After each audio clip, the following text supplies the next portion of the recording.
Hi, my name is Stephanie Bendixson. I'm an Australian television presenter on a show called Screenplay. It's a digital show and a TV show about video games, and I'm your host for the Business of Indie Games Summit for 2018. So welcome. Today I'm speaking to Mike Wilson, co-founder of Good Shepherd Entertainment and also an executive board member of our charity partner, the Business of Indie Games for 2018. In fact, any ticket sales that go through Take This will give them 50% of the price that you pay for an unlimited pass. This is going to help to support them with the great work that they're doing in reaching out to the game development community about mental health and suicide. So welcome, Mike. So great to have you here. Thank you. Thanks. Really glad to be here. So let's tell everyone a little bit about you because you've done some great stuff. So Mike Wilson is a co-founder of Devolver Digital and Good Shepherd Entertainment, along with several other independent development and publishing companies dating back to when Kurt Cobain was still performing live. I love that. Been in it for a little while. Yeah. He's proud to have spent the entirety of his career in games fighting the good fight for independent developers side of the business, and is very happy to work with some of the brightest talents on the planet and having helped them birth many of the most beloved franchises in gaming, particularly on the PC, without having ever asked them to compromise creatively or to surrender their IP. Mike's focus at both of the current companies is on helping to build and maintain a culture of kindness with a new focus on helping indies find paths to their overall wellness on top of creative and financial security, having recognized the unprecedented and often unhealthy levels of isolation, competition, fan access, and criticism that these tiny teams and individuals now have to endure. So when we spoke to Mike originally about the greenlight process for indies at Good Shepherd and that kind of thing, but then we sort of dove a little deeper. We just started discussing more about mental health and physical health and emotional well-being in games development.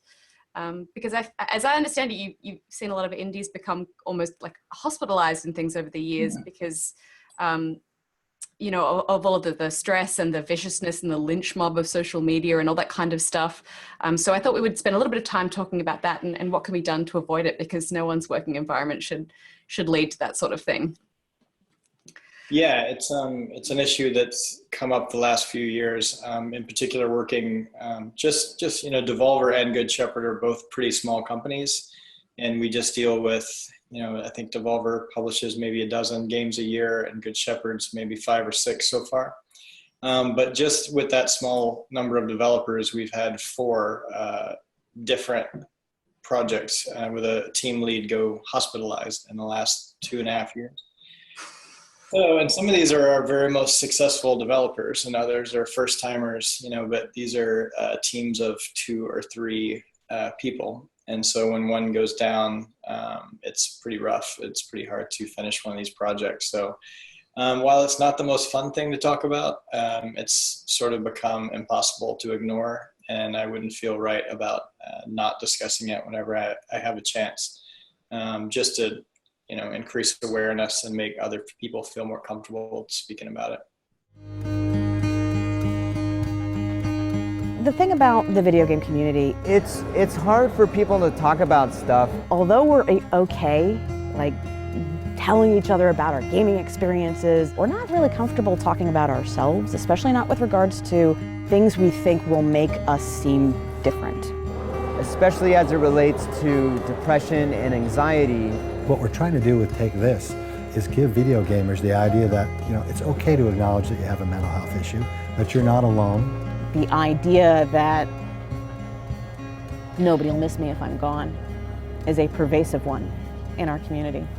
And Take This is an opportunity for people to learn how wrong that is.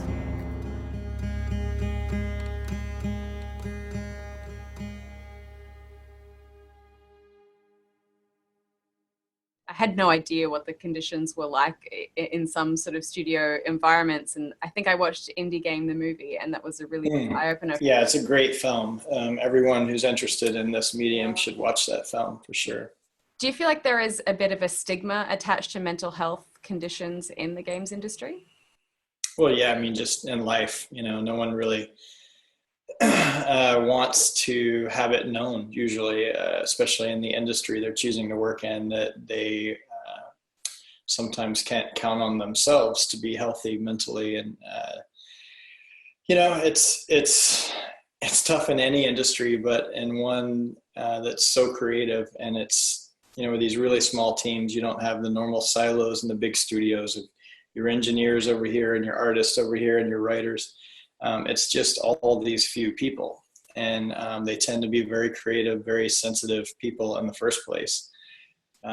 So yeah, I mean, hopefully we can erase that stigma, because I don't think when you think of your favorite artists, whether it's musicians or authors or painters or game developers, that should be a negative thing. A lot of the most brilliant minds ever to grace us with their work have been what we now describe as mentally ill or touched, or however it's been described throughout history. And I think that's sort of accepted, that brilliance often comes with a lot of sacrifice. And so, yeah, I hope we can remind people of that and make people aware of it while these people are still alive and working, instead of, oftentimes with other artists, they're not really celebrated until they're gone or no longer able to work. So yeah, I think we have an opportunity to, first of all, just make people think of these game developers in those terms as artists, just like all your other favorite artists in different mediums, and realize that they are very sensitive, souls, and that's why they're creating, and hopefully, we can help take care of them and help them take care of themselves, rather than just say, oh, well, isn't that sad? Why do you think the industry is set up this way, in that people end up in this epic kind of crunch period and sort of squeezed within an inch of their sanity to be able to? So, not enough has been said about that as well. That even, the biggest franchises in the world they often start with these tiny studios, and then by version 3 or 4, they're now hundreds of people.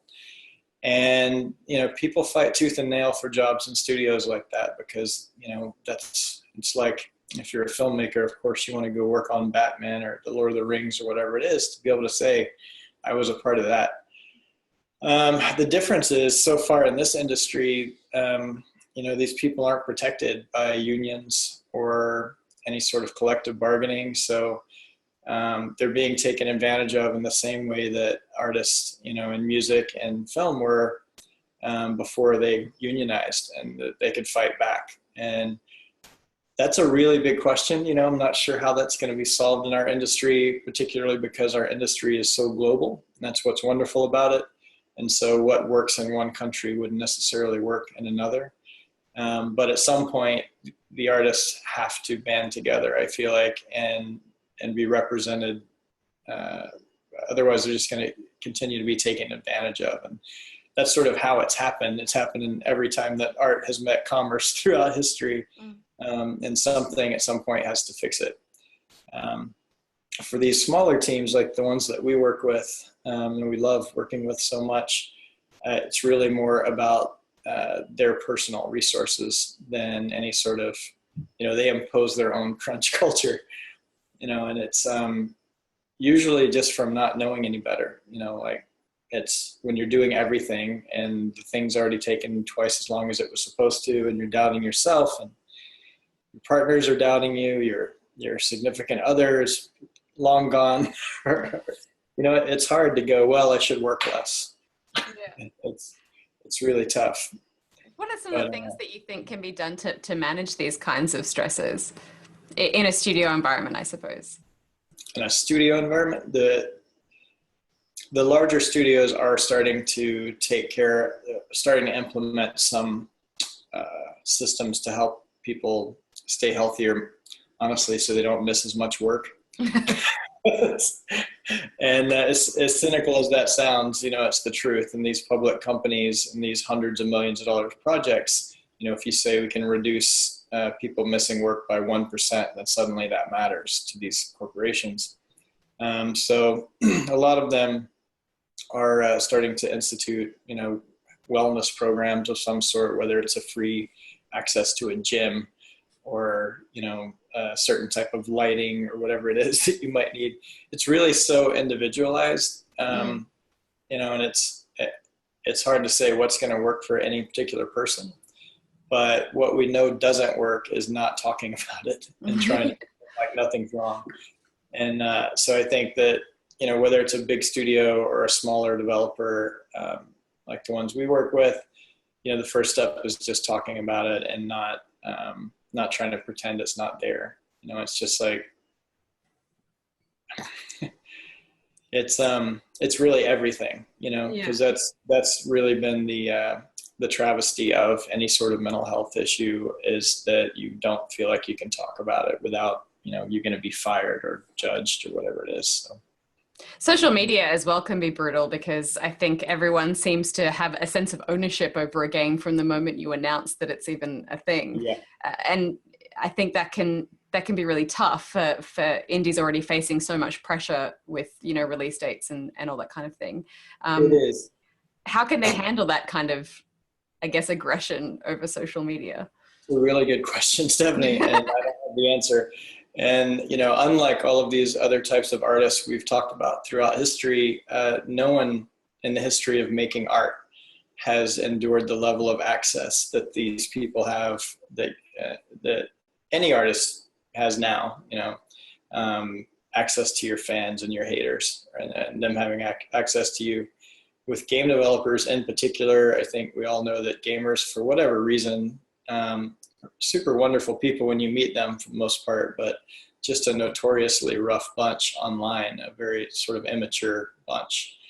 And, you know, I don't want to get into stereotypes, but it could be that gamers tend to be people that have been bullied a little bit themselves, you know, and there's the expression hurt people hurt people.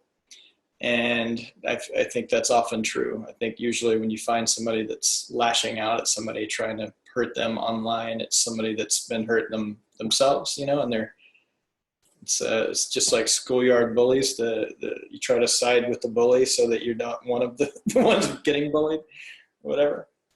But I'm laughing about it, but it's a very serious issue. And, you know, these game developers are, especially if they don't have a publisher, you know, what we do with these small teams, we help with, you know, at least a dozen of the 100 jobs they have to do, part of which is interacting with fans and with the press and everything. And if you don't have that, you really are expected to be accessible, you know, and expected to, even after the game before it ships and after it ships, be accessible to the community around that game. And to fix problems and address things that aren't even broken, maybe things that you never even wanted to put in the game, but other people insist now that it should have been there, and you're a terrible person for not putting it in there. So that's an area that I really want to work on. I hope that Take This can make some progress. Is just, again, step one, talk about it, saying that, look, if you're deciding to do this for a living, you're deciding to give people access to your feelings, you know, through the internet. And, you know, I think we know that once people reach a celebrity level in a lot of professions, they get protection from that, right? They have handlers, people reading their emails or their fan letters, and sometimes doing all the social media for them, which is great. Because again, those people, all these words hurt. You know, we've all laughed at people reading mean tweets, but all of these people, no matter how successful or unsuccessful they might be, are people. You know, and you can read 1,000 positive comments, and it's that one nasty one that tends to stick in your head, especially when you're not feeling well about yourself in the first place. And we all know that. Like, we've all had our feelings hurt one way or another, and yeah, I don't know if it's making fans more aware or just being more strict on community forums, or, you know, ideally the community polices itself is the way these things get fixed. But to do that, you have to really talk about it a lot. And I think some of the artists, especially the really successful ones, need to come forward and say how it's hurt them, you know. And last fall, we actually sat down several of the developers we worked with and interviewed them, people that were willing to be, you know, most people are terrified to do this or to be on camera in any way, especially game developers often are. And they sat and told their stories, and I'm not sure why I recorded that or what we're going to use it for yet, but I think it's the beginning of something that has to happen, like similar to the reason people read the mean tweets, just to spread awareness and just to go. Because if you don't live on Twitter, your average person is like, my God, who are these people that would say these words? But it's a lot of them, and when you're having a bad day and all you have to do is log onto a computer and have 1,000 people agree with you that you're worthless, it's pretty tough to recover from. Yeah. What about, I guess, building emotional resilience for the times, during development where you're exhausted, you're running out of money, and you're in a hole? I mean, things can look kind of bleak at that point, and it can be quite overwhelming.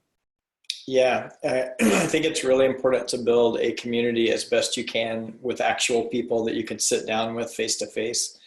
Not especially with these indies, a lot of them work in very remote places. Most of them work from home, and often in communities where they don't know any other game developers, or they're not very social people in the first place. But I think it's absolutely crucial to build a real community.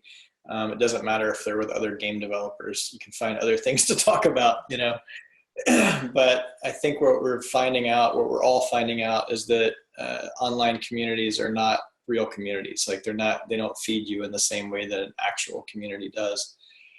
And I think, with regards to developers we work with, we advise heavily against going solo on a project. And we've seen the difference up close with, a one-person team versus a two-person team versus 3 people. And you really need to be able to pick each other up, and take a turn. Because inevitably you can't run a marathon that is also a sprint. You just can't be at your best for years at a time. There's no way. Nobody can do it. So I think it's really important to have a partner on the project, whether it's another developer or just a really good friend that's going to not allow you to break, because if you can take breaks throughout, and really look after yourself physically and emotionally, I think reconnecting with nature is really important. I think that's a big part of what's breaking people, not just game developers, but where it's just so easy just to sit here and pretend like this is real life, on your computer, and that these are your real friends and this is what's important. But again, especially if you're not the most social person in the world, but it's just not, it's fake, it's plastic. I mean, it's wonderful in a lot of ways. It's so nice to be able to stay connected and for you and I to be able to talk literally from other sides of the planet right now. But it'd be so much nicer to have a cup of tea with you, actually connect, and talk about other things. So I think that's part of the emotional resilience, is just knowing what you're going into, like planning like an athlete would plan for a marathon, or an actor would prepare for, 3 months on set or something. You have to go, this is what I'm about to do to myself, and it's serious, and I may fall apart. And you have to talk to your friends, people around you, like, it's a big deal, and I think that's the problem, is most people go into this with just like, oh, wouldn't it be cool? And I saw Indie Game the movie, and if those clowns can do it, or the software is free right now, it's let's make something. And that's a wonderful bit of inspiration. I wouldn't be able to looking to talk anybody out of that. But if it's a game of any scope, if it's going to be, years of work, then, that is a huge thing to ask of yourself, to say, I'm going to go throw myself into this for the next 2 or 3 years of my life, sometimes 4 or 5 or 6 years. What? You'd think it'd be something that would just be solved with more money, but then, you think about larger studios and developers, they're also facing those kind of pressures and crunches and stuff like that. So yeah. I guess it's just a culture of always extending yourself beyond what you're really capable of producing in a realistic, healthy way. Yeah. And this whole industry is so new still, we've only been at it for a little while. And I think that with all the excitement of, when I got when I got into the industry, I was really lucky. The first team I got to work with was the guys that made Wolfenstein and Doom and Quake. And back then, those games were made by a tiny team of people in 6 months, and now Doom, the newest Doom, I think, was made by 400 people over 4.5 years or something.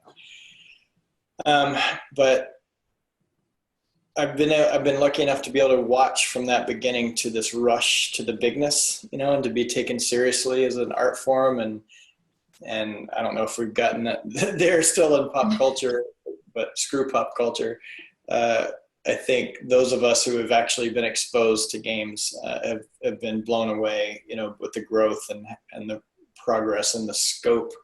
I mean, these big games have scripts that would be 3 movies now, or some of them have more CGI than a feature film, and more voice acting than 2 or 3 feature films. So it's just been this rush, go, go, go. Oh my God, this is amazing. Look what we can do. And I think it's time to really take a look at what's happened, and look at our fellow artists and other mediums and compare notes and see what worked with them, and sort of fixing the problems inherent in being an artist and doing that for a living. And again, I keep using the word artist. I mean the programmers. I mean everybody involved. I consider them artists, and they all are similarly sensitive. It's been a real joy to work around those types of people my whole career. But damn, it is also heartbreaking to see them sort of bullied, bullying themselves and each other, So, yeah. What are some of the warning signs that you can look out for that somebody might be reaching breaking point? And at what point is it necessary to intervene, do you think, as a coworker or as, someone in a, I suppose, management position? Yeah, I mean, it certainly varies from person to person.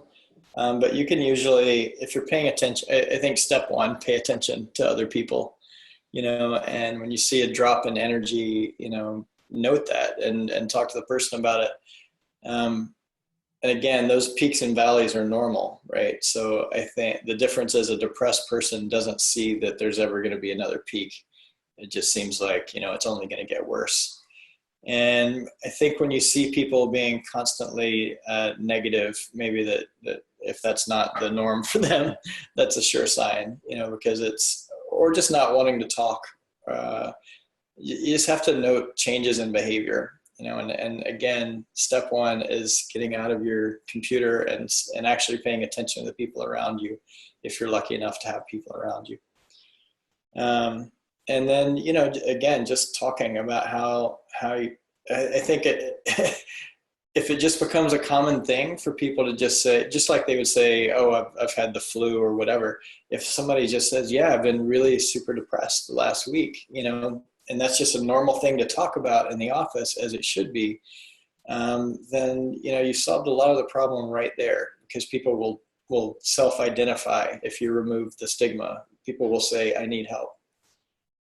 And it's usually, once people figure out their special recipe for managing, I've suffered from depression for a good chunk of my adult life. And for me, it's sunshine and exercise. Like I know that will pretty much always pull me out of it, but it's because I'm experienced and having come in and out so many times. And when people are new to it, that's when it's really rough.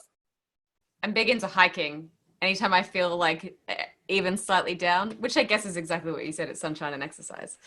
Yeah, no, that's the thing. And almost anybody has access to going for a walk, But is there another kind of action plan that you can put in place for people? I mean, I guess the first step, as you say, is talking about it, but are there things that people can do, I guess, maybe planning? It seems tough because obviously everything is about the schedule and the time crunch and stuff like that. But is it about saying that, like, you need to prioritize maybe a kind of a group social day or something like that in your calendar to give people some time to decompress? I think you have to put mandatory vacations in. I've seen studios put mandatory go home time, because otherwise people do get into this, self-importance thing, and they just want to do well by their team, and they don't want to be the weak link. So these other 8 people are working till 10 p.m. every night, then you're going to do it too. And I think that's one of the best things I've seen is studios just say, no, not allowed, because you're going to break. And overall, an exhausted team is not going to do as well as teams that take periodic breaks or that are resting regularly. And I think you just have to look at it like that. Like, we're going to suck. We're not going to do our best work if we don't take care of ourselves. And again, looking at it like a marathon and saying, you know, mandatory vacations, mandatory time at home, and a lot of these people have, you know, families. You know, they're literally losing their families to a game that, as you well know, no matter how big the game is, you know, the press or the gamers might chew it up and spit it out and forget about it in a week after you've just given your life to something like that. So I think it's just looking at a project with open eyes and saying it's going to take this long, and it's probably going to take this long, you know, because on average, everybody's wrong. If you told me right now you were making a game that was going to ship in December, I would say, okay, June. You know, I wouldn't say that to you. That's the reality. And I think that's what a lot of people don't plan for, is just the fact that there's going to be trial and error and mistakes, whether it's a big team or a small team. And if you plan for a marathon and you say we're going to have to take breaks and we're going to have to take care of ourselves and eat good food, you know, that's a huge part. I have seen that improve greatly over the years. As far as game developer nutrition, it used to be straight up Cheetos and Mountain Dew all the time. And it was all guys back then. It was all white guys, and they all looked exactly like you would imagine a game developer to look like. It was rough. It was rough times. But you see a lot more people in the industry now when you go to conferences, both the developers and the gamers, you know, looking more fit, like they might have a life outside of games. So I don't know. Some of it will culturally correct, I think. But I mean, nutrition and exercise, I don't care what you do, whether you're a doctor or a game developer or a gardener, you know, you're going to fall apart without those. We mentioned earlier that you recently joined the board of Take This. Can you tell us a little bit about why it was founded? Yeah, it was founded, I think at first it was originally founded to address the problem of crunch culture in big studios. You know, a couple of the founders, Russ Pitts and Susan Arndt, his wife, are longtime journalists in the games industry. So inevitably you get to know these game developers as human beings, whether you want to or not, over the course of some years. And when you see this cycle of, you know, broken relationships and broken people and just mass layoffs over and over again, these cycles we see, I think eventually, if you have a conscience, you're like, okay, I should try to help. I should do something about this, since this industry has given me a career. And I think that's sort of what set Russ and Susan off in that direction. And they did a brilliant white paper a couple of years ago on crunch culture, which I don't know how many people have read, but a lot of people should. But you have to do things like that if you want to go into the big studios and the big companies, and you have to say, look, this is the truth. This is the well-researched academic truth. You're breaking people. You know, and it's not just shame on you, it's bad business. You know, you're costing your shareholders money, and your games are not as good as they would be, and you have to present it like that. And then it's just in the recent years, I think, that you know, I've been talking with them and making them more aware of this problem that we're seeing in the indie world, because people that work in big studio land don't really often commingle with the indie world. You know, which, you know, everybody has their taste, but I love working with the tiny teams, and I love my companies being small so that we're nimble. And, you know, if something doesn't go well, it's not the end of the world, because we're not some massive machine we have to feed with shareholders that just bought stock. But I think Russ and Kate Edwards, who's was formerly the executive director of the IGDA, when I was like, yeah, well, what about these guys? You know, these guys they just became multi-millionaires, but they did it from a I'm sorry, they were hospitalized while they were becoming multimillionaires. And I didn't even know this about some of these guys. And I don't want to name names. I'd rather let these people come forward when they're ready. But again, some people that from the outside are living the absolute indie dream. You know, a couple of people that made something that lit the world on fire and got rich, both fell apart. And the process completely, like nearly died, fell apart. And when I talked to these guys about this, they were like, oh, you know, like they didn't really think about that. This whole indie world and how much harder that must be. You know, it's not a boss sending an email out saying, hey, guess what? Everybody's working 7 days for the next 6 months, which happens in the big studios.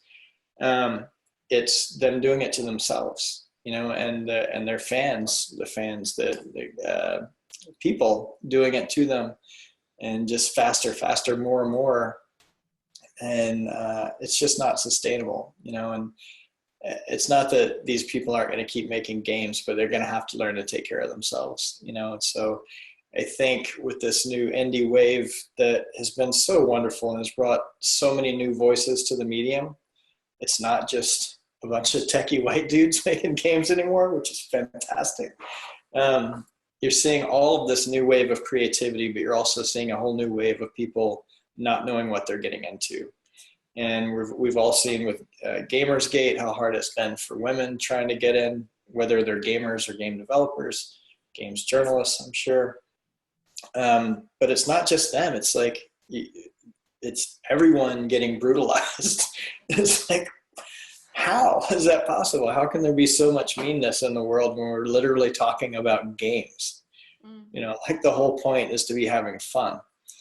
And anyway, there's a lot to talk about. I'm sorry if I'm rambling, but no, you know, somebody has to. You mentioned Kate Edwards before. We have a great interview with her as well for this summit. So she's part of Take This as well. Who else is behind it? It's Russ Pitt, Susan Arndt, this guy, Dr. B, who I think you've been on an email thread with, who's the actual doctor in the house. And then Kate is just joining the same time as I am. She's joining as their executive director. Okay. And so I was talking to Russ about what does this mean? You know, you want to announce that I'm joining and that Kate's joining, but what do you want to say about Take This? And he said, well, I think this is the moment where Take This is growing up. You know, and we're trying to become a bigger organization and get more money behind it and make more noise, both on the indie side and the big studio side. And hopefully we can do just that. You know, hopefully we can, unfortunately, we all have other jobs too, but hopefully we can raise enough awareness around this problem and raise enough money so that, you know, some people can be working full-time just on developer advocacy. That's sort of the goal. So it's been a very small organization for the last 5 years, what I'm saying. It's a few people and we're growing and hopefully growing into a proper global organization. So how does Take This hope to get involved in I suppose, indie developers and supporting them going forward? Well, writing that white paper that I mentioned was their first big thing because nobody else had done it, right? And they're out traveling, giving talks at all the developer conferences. Great. They're setting up safe spaces, sanctuaries, or the AFK rooms, waiting rooms. That's great. And at the big shows, which can be, I'm sure you've been to a lot of these shows, they can be just completely overwhelming. Sensory overload to anybody with a heart. It's just a hard place to be for a lot of people, especially if you're not feeling great or if you have anxiety or depression. They've been setting up these sort of sanctuary rooms, which a lot of, you were asking what some of the bigger studios are doing. That's one of the things that is becoming big in sort of corporate wellness in general. Again, corporations are trying to keep people at work more by giving them breaks. But that's wonderful. Like, it's much better to have access to that than to not have it. And so they're kind of like meditation rooms, you know, just quiet, chill, no screens, no noise, no music, places to just reset yourself. And so that's the main things they've been doing so far. and now we're hoping to do more. Again, I'm just joining, so we don't have a 5-year plan I can map out for you just yet, but we know that step one is raising awareness, and it's a long process. It's not, we've made noise. I've made noise. These guys have made noise separately for the last couple of years, but there's a lot of noise out there, Stephanie. I don't know if you've noticed. So you have to keep going. You have to change every interview request into a talk about this for a while, until it is just accepted knowledge, and people hopefully at least hear about Take This and check out their website, which is takethis.org, which has a list of resources that you can go to from wherever you're at, whether it's, getting yourself a therapist or a nutrition program or whatever it is, just a place to start, to go, okay, I have to fix this, because game developers, when you think that's what you want to do for a living, you go, okay, I need to learn this software, and I need to, have at least some programming chops, or, at least be able to speak the language. And I just think that mental health and just your health in general, your wellness, has to be one of those things you're trained in. Because like a lot of jobs, sitting in front of a computer all day is not the best thing we can do for ourselves. And this particular profession requires an awful lot of it, or, depending on your personality, it could completely take over, just like gamers themselves. Some people can't stop, and that's another thing we have to talk about now. The World Health Organization has given us a designation for people with addictive personalities. They lose their life as gamers. We've been talking about game developers, but it's also happening to the gamers themselves. So it's a lot to do, and we're not going to fix it all in the next year, but for just any game developer that's thinking about going into this profession, to just hear a talk like the one we're having now, or to be made aware, and to see these sanctuary rooms at shows or whatever, and just start that dialogue. I really don't think it's an insurmountable problem to reduce it quite a bit, or at least have it not be a surprise. Just go, oh yeah, I think I'm depressed, if it's the first time, and to go that, okay, I need to talk to somebody about this, instead of just, beating yourself up, which unfortunately is sort of the go-to. Well, if people wanted to get involved in Take This, is that something that they can do? Absolutely. I mean, involved in what way? Send money. That's the easiest thing to do from home. But yeah, again, it's a small organization, so we've got our work to do as far as how to manage volunteers. But we already, like most of the AFK booths, are already volunteer staffed, and we want to do more and more of that. And so it's going to take building an army of volunteers and raising money, and not just volunteers, also paid people, professionals that can help guide people.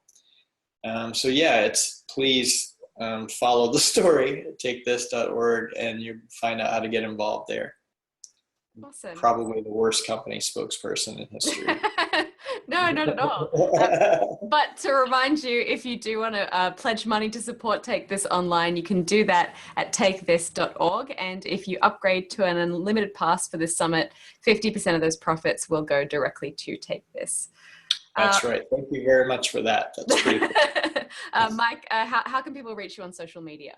My companies, Devolver and Good Shepherd, are both very accessible online, and we do take inquiries seriously. So if you're trying to submit a game, there's ways on our websites to do that. But if you're having trouble, reach out. Awesome. Mike, it's been so wonderful to talk to you today. Thank you so much for your time. Great talking to you, Stephanie. Thank you so much. Thank you.